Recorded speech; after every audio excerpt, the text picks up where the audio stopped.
یہ سکینرز ہمیں حاصل کرنے چاہیے.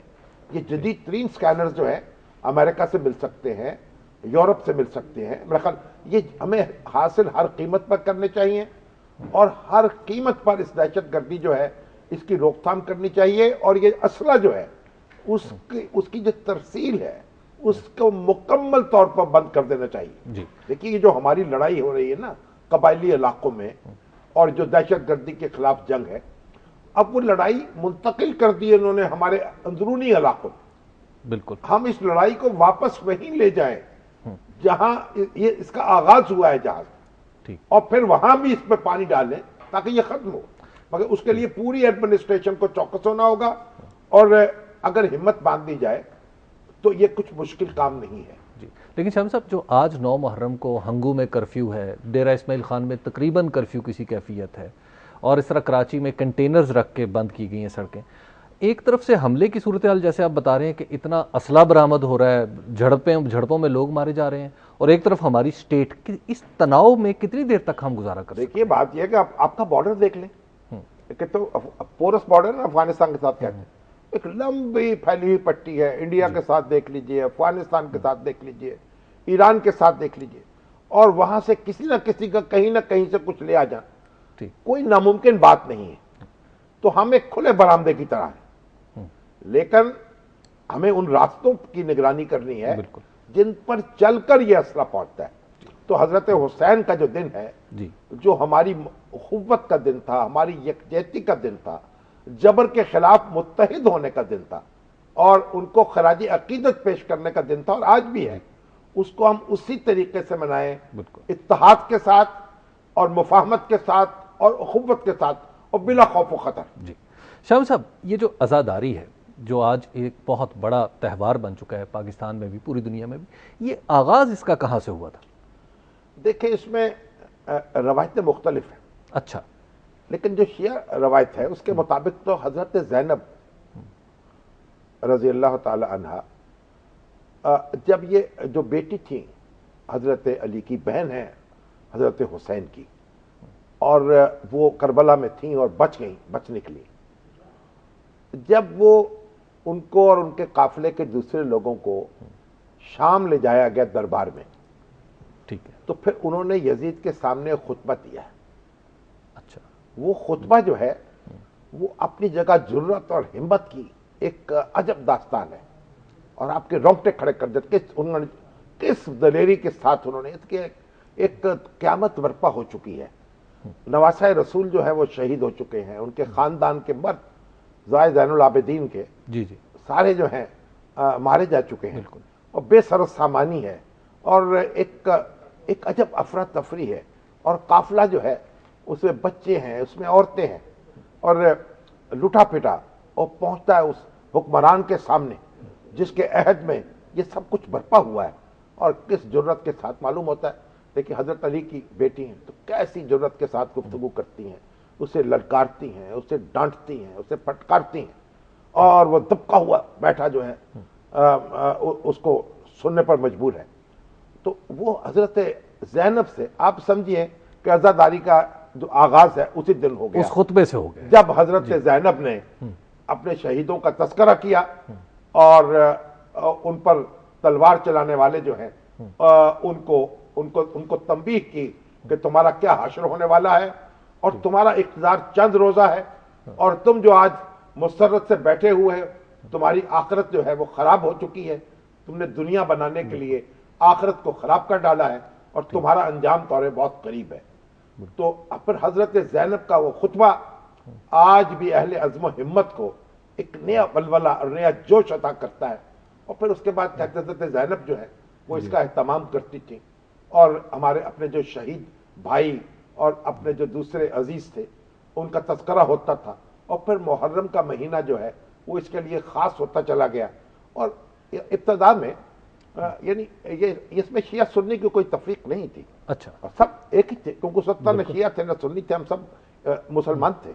شاہ صاحب ایک بریک لے لیتے ہیں, بریک کے بعد یہ گفتگو یہیں سے ہم شروع کریں گے. آپ دیکھتے رہیے نقطہ نظر.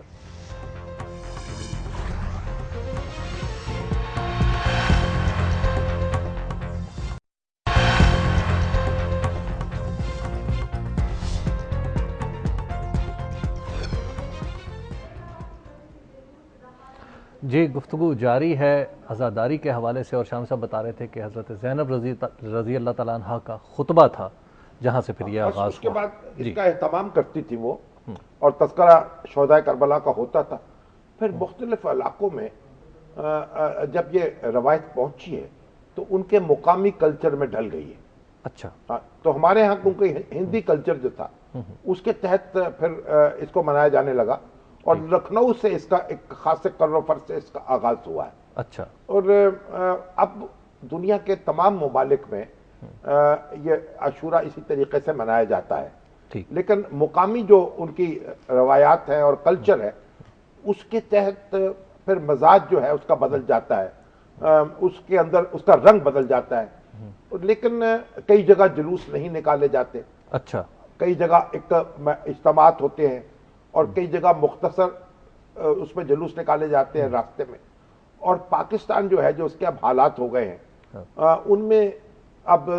ان میں بھی دیکھنے کی ضرورت ہے کہ ان جلوسوں کا راستہ جو ہے کتنا مختصر کیا جا سکتا ہے، اتنا کیا جانا چاہیے، اور پھر یہ کہ اجتماعات جو ہیں ان کو ترجیح دی جائے۔ بہرحال اب یہ کیونکہ ہر ایک کے اپنے جذبات کا معاملہ ہے، بالکل، اس میں زیادہ کوئی آپ کی کر بھی نہیں سکتے فیصلہ سختی کے ساتھ۔ وہاں یو پی میں، انڈیا میں ایک زمانے میں تھوڑا جھگڑا ہو گیا تھا یا پھر وارانہ، تو وہاں پابندی لگا دی پھر انہوں نے جلوس پر، لیکن اس پر پھر احتجاج ہوتا رہا، اور خودکشیاں بھی ہوئیں، اور لوگوں نے، عزاداروں نے اپنے آپ کو آگ لگانے کی کوشش بھی خود سو کیا تاکہ یہ اس کی اجازت ملے۔ پھر اس کی اجازت ملی لیکن ذرا اس کو محدود کیا گیا۔ تو یہ حالات کے مطابق پھر اس کو آپ اپنے طریقے سے کر سکتے ہیں، لیکن بڑا بنیادی چیز یہ ہے کہ جو لوگ اپنے مذہبی جذبات کا اظہار کرنا چاہیں ان کو آپ روک نہیں سکتے۔ اچھا شام صاحب، یہ جس واقعے کو ہم یاد کرتے ہیں محرم میں، اس واقعے کے پیچھے سوچ کیا کار فرما تھی؟ وہ کیا فلسفہ تھا جس کو لے کے حضرت امام حسین جو تھے وہ کربلا پہنچے؟ دیکھیے اب تاریخ کا معاملات ہیں تو اس میں آپ کو ذرا سمیٹتا ہوا بات کرتا ہوں۔ ٹھیک ہے۔ یہ جو حضرت علی کی شہادت کے بعد حضرت حسن جو ہے وہ خلیفہ منتخب ہوئے، بالکل، اور اس طرف شام میں امیر معاویہ جو تھے وہ حضرت علی کی خلافت انہوں نے تسلیم کی تھی نہیں کی تھی، اور پھر اس کے بعد آپ کو میں جنگ ہوئی تھی، جنگ صفین جسے کہتے ہیں، اس کا ایک نتیجہ تو میں تفصیل میں جانا نہیں چاہتا، بس حضرت حسن جو تھے ان کے اور حضرت معاویہ کے درمیان مقابلہ ٹھن گیا، اچھا، اور فوجیں آمنے سامنے تھیں، اور حضرت حسن جو ہیں وہ بڑے صلحجو تھے، اچھا، اور انہوں نے یہ سوچا کہ یہ خون جو ہے مسلمانوں کا بہنا نہیں چاہیے، ٹھیک، اور پھر امیر معاویہ کی طرف سے سفیر بھیجے گئے تاکہ مذاکرات کر سکے۔ تو حضرت کچھ 5-6 مہینے ہوئے تھے حضرت حسن کو خلافت سنبھالے ہوئے، تو پھر انہوں نے ایک معاہدہ کر لیا، دستبرداری اختیار کر لی خلافت سے، اور اس کے بارے میں کہا جاتا ہے کہ عارضی طور پر دستبرداری انہیں اختیار کر لی۔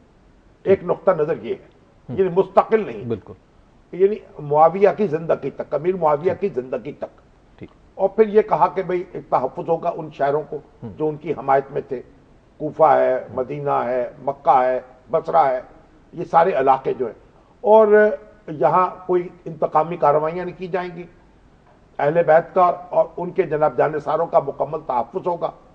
اور پھر معاویہ کے بعد یہ جو انتخاب ہے یہ شورا کرے گی، ٹھیک، تو یعنی امیر کا جو انتخاب ہے جو مسلمانوں کی روایت تھی، جیسے حضرت ابوبکر صدیق کا انتخاب ہوا، پھر حضرت عمر کا انتخاب ہوا، پھر حضرت عثمان کا ہوا، پھر حضرت علی کا ہوا، تو آپ دیکھیں ہر انتخاب میں ایک شرائیت کا عنصر غالب رہا، ٹھیک، یعنی اس کا پیٹرن کوئی بھی ہو، لیکن بنیادی بات تھی کہ لوگوں کی جو رائے تھی، اہل الرائے کی، اس کو بڑی اہمیت دی گئی۔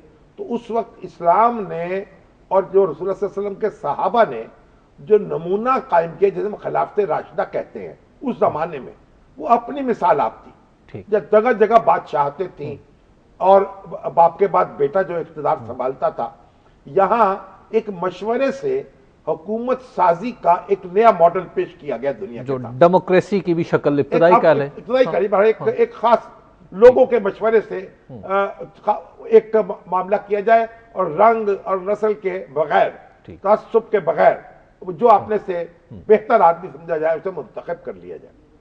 تو حضرت یہ جو حضرت حسن کے انتقال کے بعد اور پھر امیر معاویہ کا جب انتقال ہوا تو انہوں نے معاملہ شورا پر چھوڑنے کی بجائے یزید کو اپنا نامزد کر دیا، جانشین، ٹھیک، اور اس کے لیے بیعت لینے کی کوشش شروع کر دی۔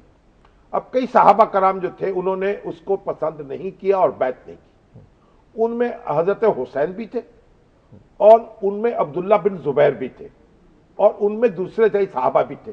اچھا، تو حضرت حسین جو تھے ان کو کوفہ والوں نے بلایا کہ آپ یہاں آئیں اور ہم آپ کے ہاتھ پر بیعت کرنا چاہتے ہیں۔ ٹھیک، جب وہاں پہنچے تو یزید نے ایک سخت گیر گورنر وہاں بھیج دیا، بہت سے لوگ جو تھے وہ دبک گئے، اور حضرت حسین کا قافلہ جو تھا وہ مختصر قافلہ تھا، یعنی کوئی لڑائی جھگڑے کے لیے وہ نہیں آئے تھے۔ اچھا، اور 72 آدمی کیا لڑے جھگڑیں گے؟ بالکل۔ تو اب وہ تو اپنی ایک، جب انہوں نے دیکھا کوئی لشکر جو ہے اس سے پالا پڑ گیا تو انہوں نے ان کے سامنے کہا کہ مجھے آپ براہ راست یزید سے بات کرنے دیجیے، ٹھیک ہے، میں اس سے براہ راست بات کر لیتا ہوں، یا مجھے مدینہ جانے دیجیے واپس، اور یا یہ ہے میں کہیں دوسرے مقام پہ چلا جاتا ہوں، دور دراز مقام پر۔ مگر وہ جو وہاں کے لوگ تھے، حکمران طبقے کے جو نمائندے تھے، ابن زیاد کا جو لشکر تھا، انہوں نے یہ بات نہیں مانی اور لڑائی کی، اور پھر اس کے بعد وہ واقعہ ہو گیا جو آج بھی جس میں عالم اسلام میں جس کا ماتم کیا جاتا ہے اور پوری دنیا میں جس خون کی حدت اور شدت محسوس کی جاتی ہے۔ بالکل، دیکھیں، کسی اور مقتول کا اور کسی اور شہید کا اس طریقے سے دنیا بھر میں دن منایا نہیں جاتا جس طرح حضرت حسین اور ان کے رفقا کا منایا جاتا، بالکل، اور دنیا اس واقعے سے جتنا متاثر ہوئی ہے اور عالم اسلام اس سے جتنا متاثر ہوا ہے کسی اور واقعے سے اتنا نہیں ہوا۔ تو اس سے ہم نے سبق کیا حاصل کیا؟ اب حضرت حسین جو ہے وہ بنیادی بات جو ہے وہ یہ تھی کہ وہ جو شورا کے ذریعے سے انتخاب ہونا تھا امیر کا، اس پر اصرار کر رہے تھے اور یزید کی بیعت سے انکار کر رہے تھے۔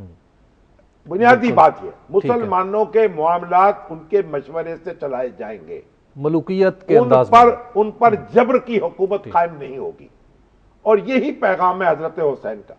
پھر دیکھیے آپ، جبر کی حکومت تسلیم کرنے سے تاریخ میں بار بار انکار کیا، اور ایک مسلمانوں میں ایک حریت کا جذبہ جو ہے، وہ خون حسین جو ہے ان کے ہر مسلمان کی رگوں میں خون بن کے دوڑ رہا ہے۔ بالکل، تو یہ جو واقعہ پیش آیا، اس کے اتنے دور رس اثرات ہوئے، اور بنو امیہ جو ہیں ان کی حکومت جو ہے وہ اپنی ایک نفسیاتی جو برتری تھی اور ایک تفوق تھا اسے کھو بیٹھی۔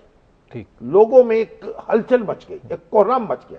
اور پہلے تو آپ دیکھیے کہ سب سے پہلی بغاوت تو ہوئی ہے مکہ اور مدینہ میں، مدینہ سے عبداللہ بن زبیر، بالکل، جو نواسے ہیں حضرت ابوبکر صدیق کے، جی بالکل، جو اسما ہیں ان کی بیٹی، حضرت عائشہ کی بہن، ان کے بیٹے ہیں، انہوں نے خطبہ دیا مکہ میں اور حضرت حسین کے حق میں شہادت دی کہ وہ بہتر شخص تھے اور وہ ایک متقی شخص تھے، اور ان کو ایک ظلم عظیم کیا گیا ہے، اور انہوں نے بھی، وہ بھی یزید کی خلافت کو تسلیم نہیں کرتے تھے۔ اس کے بعد انہوں نے اپنی امارت کا اعلان کیا اور بیعت لی۔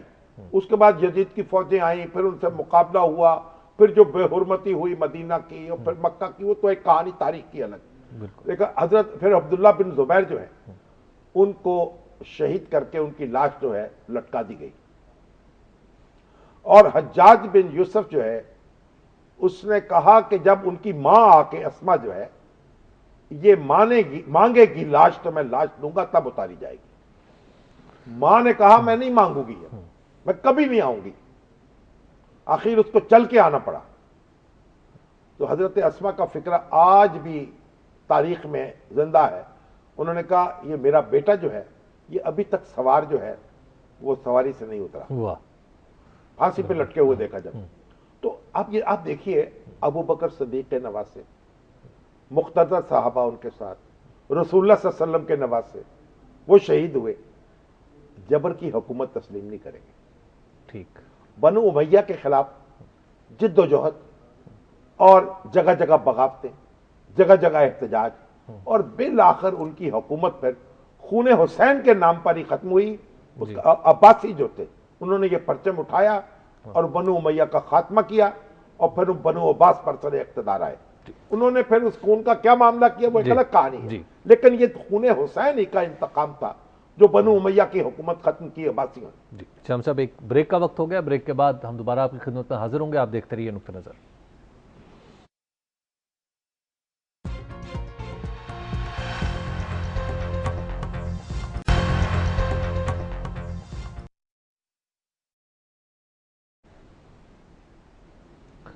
نقطہ نظر میں ایک بار پھر خوش آمدید. بات ہو رہی ہے عاشورہ کے حوالے سے اور ذکر ہے حسین کا.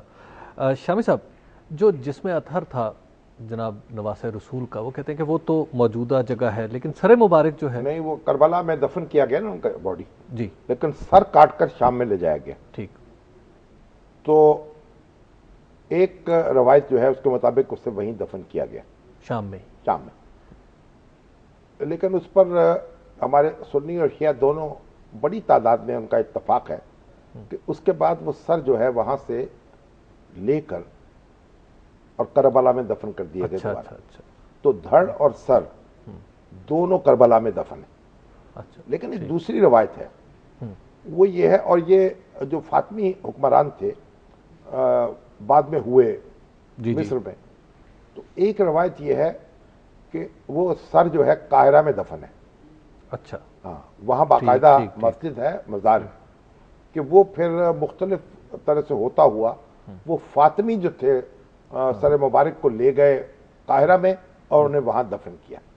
اور ایک روایت میں یہ دیکھ رہا تھا، یہ ہے کہ کسی نے لکھا ہے کہ جب ان کا سر جو ہے وہ نکالا گیا قبر سے تو وہ بالکل تر و تازہ تھا اور خون کے قطرے ٹپک رہے تھے. بالکل. پر یہ تو ایک روایت ہے، لیکن اب یہ دعویٰ جو ہے مصر میں کیا جاتا ہے کہ حضرت حسین کا جو سر مبارک ہے وہ وہاں دفن ہے، لیکن اکثریت یہ کہتی ہے کہ وہ کربلا ہی میں دفن ہے. شام صاحب، ذکر حسین تو کبھی ختم نہیں ہوگا. ہم تھوڑا سا آگے بڑھتے ہیں، آج کی خبروں کی طرف چلیں. تو شامی صاحب، آج جو ہے وہ جو ہم نے کل ذکر کیا تھا کہ کے پی کے میں جو معاملات ہو رہے ہیں قومی وطن پارٹی کا اور پی ٹی آئی کا، جی سکندر شیرپا نے پریس کانفرنس کی، جو بیٹے ہیں آفتاب شیرپا صاحب کے، انہوں نے پریس کانفرنس کی ہے.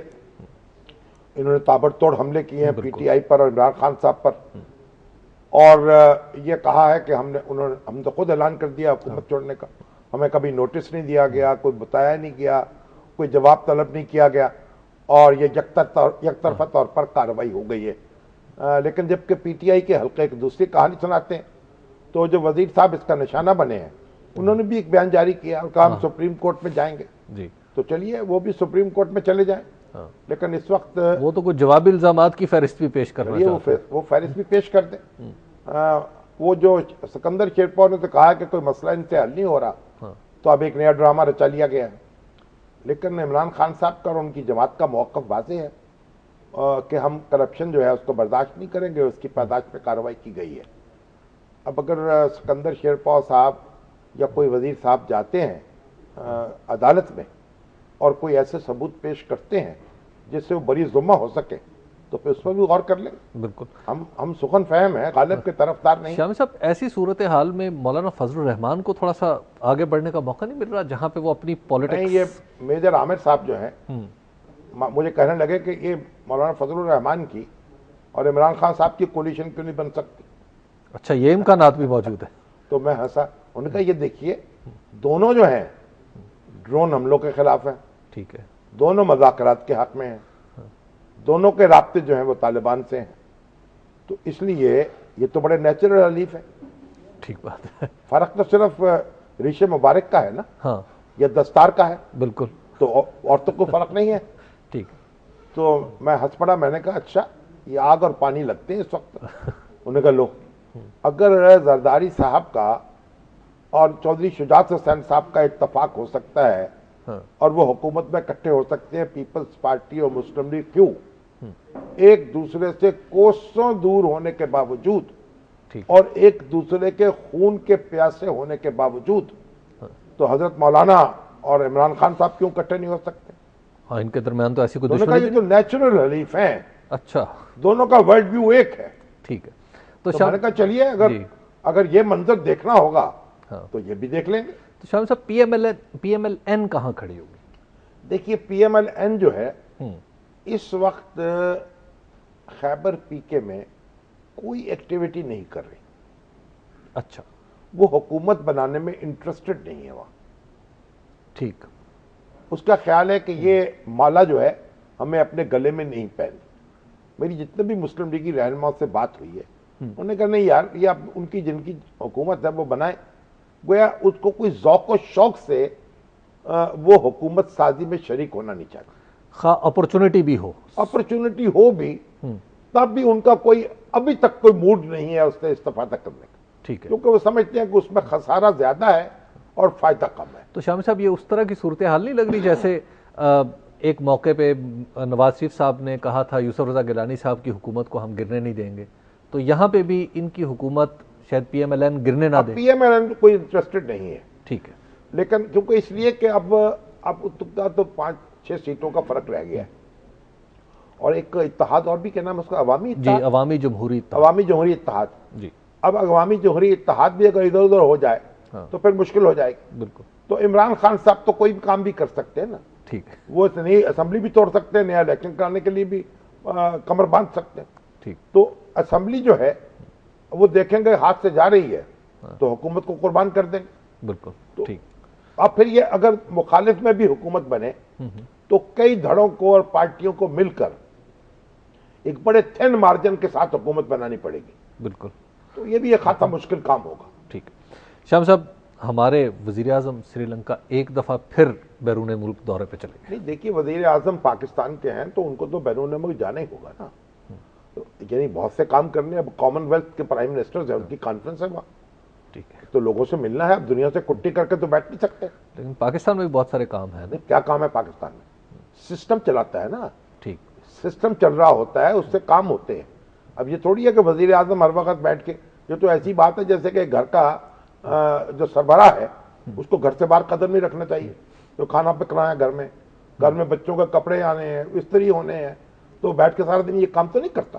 وہ انتظام کرتا ہے اور اہتمام کرتا ہے. تو انتظام اور اہتمام کا مطلب اگر آپ باہر نہیں جائیں گے، لوگوں سے نہیں ملیں گے، اپنی نہیں کہیں گے، دوسروں کو نہیں سنیں گے، تو کیا کریں گے پھر آپ یہاں بیٹھ کر وہی کام کریں گے جو دوسرے کر رہے ہیں. یعنی گویا جانا ضروری ہے جہاں جانا ہے وہ تو جانا ہے. جی. لوگ یہ عجیب، ہمارے یہاں اصل میں ہم کوئی مریض ہو گئے ہیں ذہنی نفسیاتی، اور بہت سے لوگ ہیں وہ ہر بات کے اندر ایک نئی بات نکالتے رہتے ہیں. نہیں، وہ ایک بات کہہ رہے ہیں نا کہ بھارتی وزیر اعظم چونکہ نہیں جا رہے اس کانفرنس نہیں جا رہے. بھارتی وزیر اعظم نہ جائیں.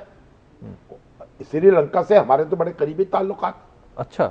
اور اگر سری لنکا میں ایک کانفرنس ہو رہی ہے تو ہمارے اپنے ان کو دو طرفہ مراسم بھی بہت اچھے ہیں. اور سری لنکا سے بھارت کے تعلقات کو خاص اچھے بھی نہیں ہیں. بالکل. اور بھارت کی تو اپنا، بھارت کی دنیا اپنی ہے، ہماری دنیا اپنی ہے. اب ہم جو بھارت کرے گا وہ ہم کریں گے. جی ٹھیک ہے. تو گویا ٹھیک ہے. میرا مطلب اب پاکستان اللہ کے فضل و کرم سے ایک جاگتا، کھاتا پیتا اور دوڑتا بھاگتا ملک ہے. کوئی ایسا تھوڑی ہے کہ ہم ٹکڑے کو محتاج ہیں اور جناب کہیں باہر بھی نہ قدم رکھیں. مخالفانہ پھپتیاں یہ ہیں کہ وزیر اعظم پاکستان کے دورے پر آئے تھے، وہ پھر چلے گئے. یہ بھی ہوتا رہے گا. وہ پھپتیاں کسنے والے بھی پھپتیاں کسیں گے. ان کو بھی کوئی کام کرنا ہے نا. جی. اور دورے کرنے والے دورے کریں گے، ان کو بھی کام کرنا ہے. شامی صاحب، آج مولانا فضل الرحمان نے ایک بات کی، وہ طالبان کے حوالے سے. وہ کہہ رہے ہیں کہ جی فاٹا کا جو جرگہ جو انہوں نے بنایا تھا، جب تک آپ اس کو انوالو نہیں کریں گے آپ طالبان سے مذاکرات نہیں کر سکتے. اور کہہ رہے ہیں کہ دوبارہ یہ پورے کا پورا سلسلہ شروع ہونے والا ہے. نہیں، مولانا تو بار بار کہہ رہے ہیں جو انہوں نے جرگہ بنایا اس کے ذریعے مذاکرات کیے جائیں. اگر اس کے ذریعے مذاکرات ہوں گے تو میں اس میں شریک ہوں گا، وگرنہ شریک نہیں ہوں گا. اب یہ تو حکومت کے سوچنے کا کام ہے نا. بالکل. کہ وہ کس کو شریک کرتی ہے، کس کو شریک نہیں کرتی. اگر مولانا فضل الرحمان صاحب کے سپورٹ کی ذمہ داری کی جائے تو وہ کر لیں گے. بات بنیادی یہ ہے، ہمیں کوشش کرنی چاہیے کہ مذاکرات جو ہیں وہ شروع ہو جائیں اور ہم معاملات کو سنبھالیں. اور اگر اس کے لیے کوشش اس کے لیے پھر طالبان جو ہیں یہ پاکستانی طالبان جی ان کو بھی اس تالی میں دوسری تالی بجانی پڑے گی نا. بالکل. تالی دونوں ہاتھ سے بجتی ہے. تو اب ایک ہاتھ ہمارا ہے, ایک ہاتھ ان کا ہونا چاہیے. تو اگر وہ تالی بجانے سے انکار کرتے رہیں تو یہ غیر شرعی ہے, تو پھر اس کا تو کوئی علاج نہیں ہے. شامی صاحب, آج ایک ای میل آئی ہے اور آپ کے نام ہے, اور یہ محمد صاحب ہیں, اور انہوں نے کلیئر کٹ کہا ہے جی میرا تعلق ہے جماعت اسلامی سے. اور کہاں سے؟ یہ جی کراچی سے. یہ انہوں نے اس ای میل میں لکھا ہے, شامی صاحب ایک بڑی طویل ای میل ہے, میں اس کی صرف تلخیص آپ کو بتا رہا ہوں کہ شامی صاحب جو جماعت اسلامی کی طرف سے وزیر اعظم کو خط لکھا گیا ہے, اس سے ایک چیز ہم نے واضح کی ہے کہ ہم اسٹیبلشمنٹ کے خلاف ہیں. نمبر 2, ہمارے جو شہداء ہیں ان کے اوپر ہمیں ایک دفعہ پھر ڈیبیٹ کرنی چاہیے, اور ہمیں اس ڈیبیٹ کا یہ مطلب نہیں کہ ہم شہید کے لفظ میں الجھ کے رہ جائیں, اس کا مطلب یہ ہے کہ ہمیں اپنی پالیسی پہ ڈیبیٹ کرنی چاہیے. تو جس پالیسی پہ ڈیبیٹ کرنے کے لیے منور حسن صاحب نے یہ استعارہ یا یہ انداز اختیار کیا تھا, اس پالیسی کو اگنور کیا کر لیجئے. بات اصل میں یہ ہے کہ مینڈیٹ جو لوگوں نے دیا ہے وہ تو نواز شریف صاحب کو دیا ہے اور ان کے اتحادیوں کو. جماعت اسلامی کو تو دیا نہیں ملک میں. تو جماعت اسلامی نواز شریف صاحب سے بات چیت کرتی رہے, اس میں تو ہمیں کوئی اعتراض نہیں ہے. اگر ان کو قائل کر لے کہ وہ قلعہ بازی لگا لے تو قلعہ بازی لگا لے. شامی صاحب, ایک بریک کا وقت آ گیا. بریک کے بعد ہم گفتگو یہیں سے آگے بڑھاتے ہیں اور آپ کے سوالات بھی پروگرام میں شامل کریں گے, جو آپ فون, SMS اور فیس بک کے ذریعے کریں گے. آپ دیکھتے رہیے نقطہ نظر.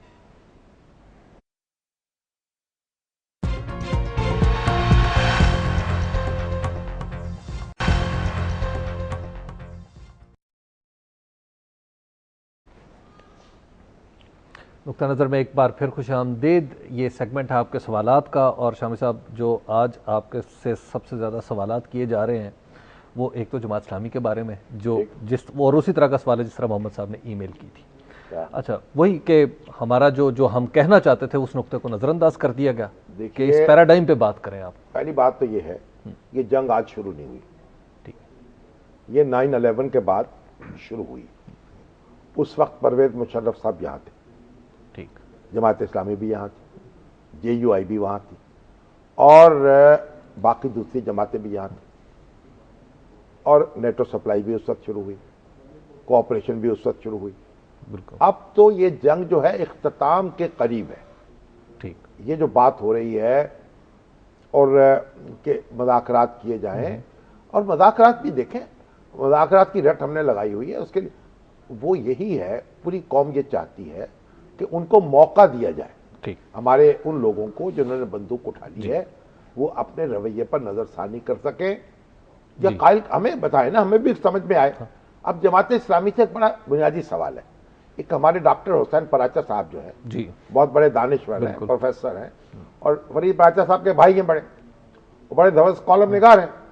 اور انہوں نے ایک سوال تو یہ اٹھایا کہ جماعت اسلامی کی مجلس شورا جو ہے اس کی کسی اجلاس میں, کسی قرارداد میں طالبان کے موقف کی حمایت نہیں کی گئی کبھی. پاکستانی طالبان, ٹھیک ہے, گزشتہ 10 سال میں نہ ان کے فلسفے کی تائید کی گئی. بالکل. تو آج یہ بات کس طرح کہی جا رہی ہے؟ دیکھیے, ان میں ایک بڑا بنیادی فرق ہے.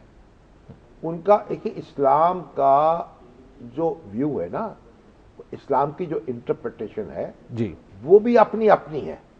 ٹھیک. آپ کا اسلام کیسا ہوگا, اس میں عدالتیں کیسی ہوں گی, اس میں پارلیمنٹ کیسی ہوگی, اس میں علماء کا کردار کیا ہوگا, اس میں عوام کے منتخب ادارے کہاں ہوں گے, یہ سارا ہمارے دستور نے طے کیا ہے. ٹھیک. اور اسلام کی روشنی ہی میں طے کیا ہے. اس کے اوپر دستخط ہیں جناب جماعت اسلامی کے بھی, جمیعت العلماء اسلام کے بھی, جمیعت العلماء پاکستان کے بھی. تو ہمارا یہ فریم ورک ہے. ٹھیک. ان کا فریم ورک دوسرا ہے. ان کے افغانستان کے پس منظر میں ان کے ادارے دوسرے ہیں جو افغان طالبان ہیں. بالکل. ان کا نقطہ نظر اور ہے. ہمیں اس سے کوئی سروکار نہیں ہے.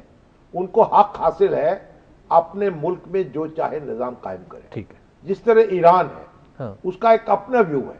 وہاں ولایت فقیہ ہے, وہاں پارلیمنٹ ہے, اور وہاں ولایت فقیہ جو ہے اس سے فیصلے ہوتے ہیں, فوج اس کے نیچے ہے, اور اس کو حق ہے کئی معاملات میں ویٹو کا.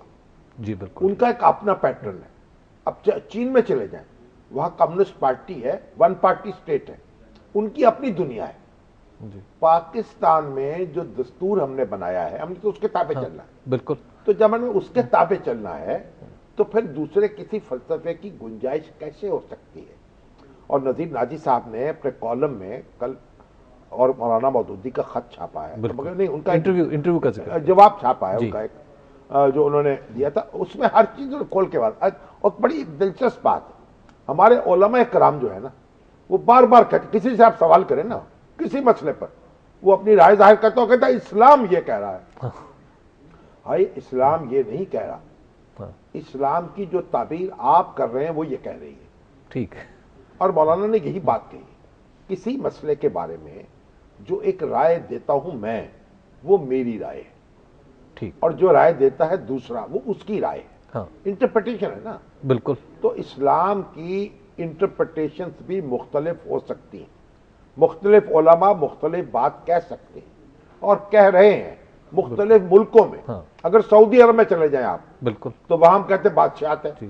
اب سعودی عرب کی جو بادشاہت ہے, اس کو ہمارے دوست تھے خالد المعینہ, جو عرب نیوز کے ایڈیٹر تھے, وہ کہتے ہیں ہمارے ہاں یہ ڈیزرٹ ڈیموکریسی ہے, صحرائی جمہوریت ہے, یہ بادشاہت نہیں ہے.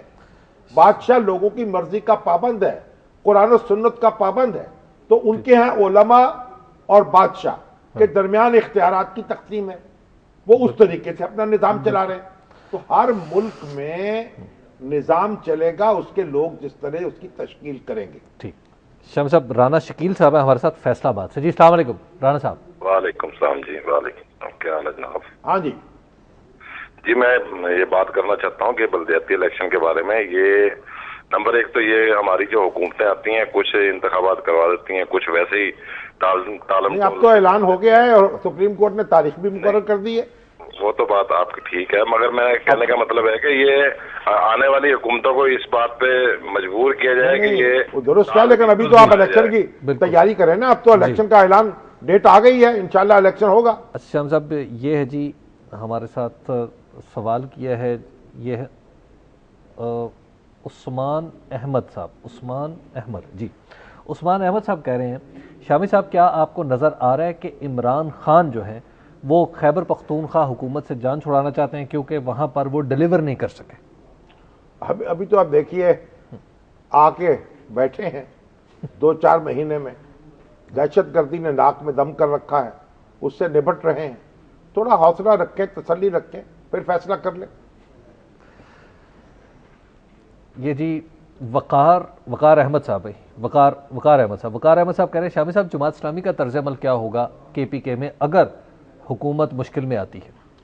نہیں تو جماعت اسلامی کیا کرے گی؟ جماعت اسلامی کے ساتھ تو اس وقت پی ٹی آئی کا کوئی اختلاف نہیں ہے, اور دونوں میرا خیال ایک دوسرے سے جفی ڈال کے بیٹھے ہوئے ہیں اور آگے بھی نظر آ رہے ہیں. ابھی جفا رہے گا باقی میرا خیال لگتا ہے. ابھی تو وہ کہہ رہے ہیں بلدیاتی انتخابات ہم اکٹھے لڑیں گے, کراچی میں بھی. کراچی میں جی. زبیر بن عمر صدیق صاحب ہیں. ہاں جی, یہ زبیر بن عمر صدیق صاحب ہیں اور یہ ہیں بیلجیم سے. اچھا. یہ کہہ رہے ہیں شامی صاحب یہ جتنی بحث منور حسن کی گفتگو سے شروع ہوئی, کیا اس کا کوئی خاتمہ بھی ہوگا؟ بھئی ہمارے نزدیک تو ہو جانا چاہیے, لیکن اب ہر شخص جو ہے وہ آزاد ہے اپنی مرضی پہ. جس طرح سیاسی لیڈر اپنے بیانات میں آزاد ہیں, تبصرہ نگار اپنے تبصروں میں آزاد ہیں. ہم تو کسی کی زبان نہیں روک سکتے. یہ جی ایس ایم ایس, یہ میرا خیال ہے فون کھل رہے ہیں آہستہ آہستہ, اور کچھ علاقوں سے ایس ایم ایس آنا شروع ہو گئے ہیں. یہ جی ایس ایم ایس کے ذریعے ہیں جی زینت صاحبہ ہیں. زینت صاحبہ کہہ رہی ہیں شامی صاحب یہ جو منور حسن کی گفتگو سے جو معاملات شروع ہوئے ہیں, کیا میڈیا میں اس کا کردار مناسب تھا؟ میڈیا کا کردار اس ساری گفتگو میں مناسب تھا؟ میں اس پہ جج نہیں ہو سکتا, میں تو خود میڈیا سے تعلق رکھتا ہوں. ٹھیک. تو دیکھیے آپ جج ہیں, آپ بہتر فیصلہ کر سکتے ہیں. لیکن انہوں نے جو فیصلہ ساتھ سنایا بھی ہوا, وہ کیا ہے؟ وہ یہ ہے کہ اچھا نہیں تھا کردار, کنسٹرکٹیو کردار. آپ کی رائے کنسٹرکٹیو کیا چیز ہوتی ہے؟ جب آپ ایک بات کہتے ہیں لوگوں نے اس پہ تبصرہ کرنا ہوتا ہے. اب آپ تبصرے کو روکنا چاہتے ہیں, وہ تعمیر ہو جائے گی آپ کے خیال میں. تبصرہ کیا جائے گا تو تقریب ہو جائے گی. مسز صوفی ہیں جی ہمارے ساتھ, کل ان کی لائن ڈراپ ہو گئی تھی. مسز صوفی کا انتظار کر رہے ہیں. جی السلام علیکم مسز صوفی.